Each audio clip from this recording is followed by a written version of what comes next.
Welcome to A&M Education, College of Creativity and Technology. Today in this session, we will discuss about the topic magnetic disk. The second method of accessing data from the secondary storage device is direct access. Let us discuss about direct access in detail. Direct access, also known as random access, means that the computer can go directly to the location where the data that the user wants. The most common direct access storage devices are magnetic disk and optical disk. Firstly, magnetic disk.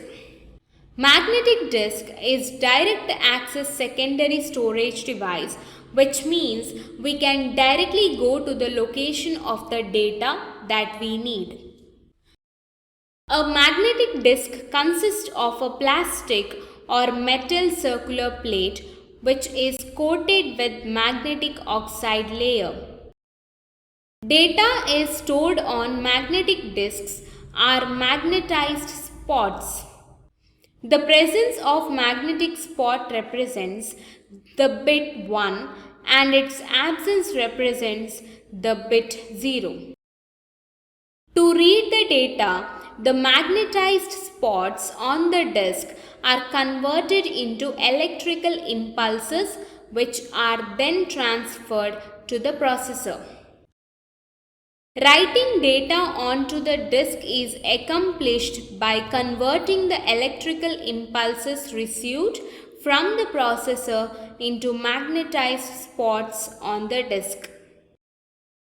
The disk is designed to reside in a protective case to protect it from the dust and other external substances. Next, storage organization of a magnetic disk. The surface of a disk is divided into imaginary tracks and sectors. Tracks are concentric circles where the data are stored and are numbered from the outermost to the innermost ring, starting with 0. Tracks are further divided into sectors which hold a block of data that is read and written at one time. An intersection of a track and a disk sector is known as a track sector. Generally, a disk has 8 or more disk sectors per track.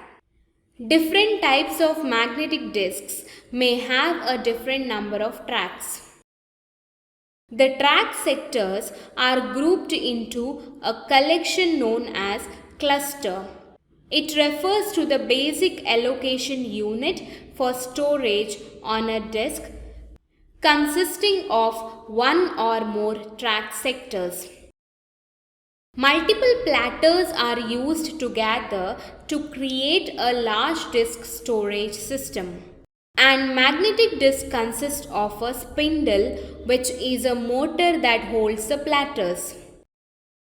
There is a read or write head for each side of each platter, and all the heads are attached to a single assembly called a disk arm assembly, which can move them towards a central spindle or towards the edge.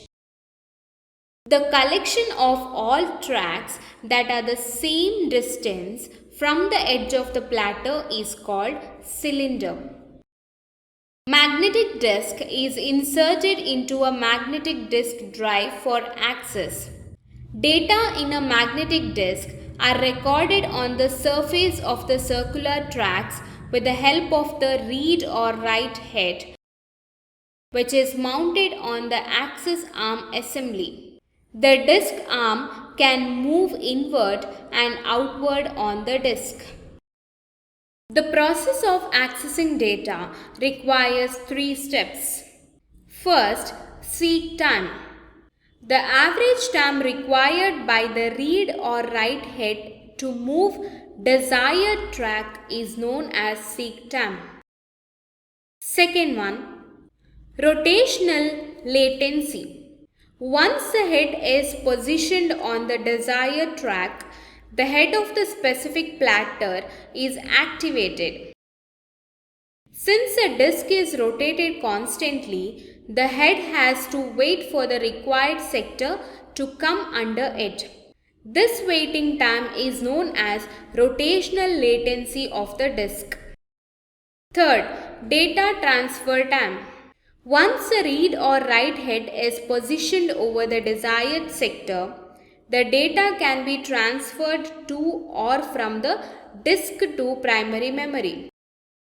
The rate at which the data is read from or written to the disk is known as the data transfer time. It is measured in kilobits per seconds. The sum of seek time, latency time and time for data transfer is the access time of the disk.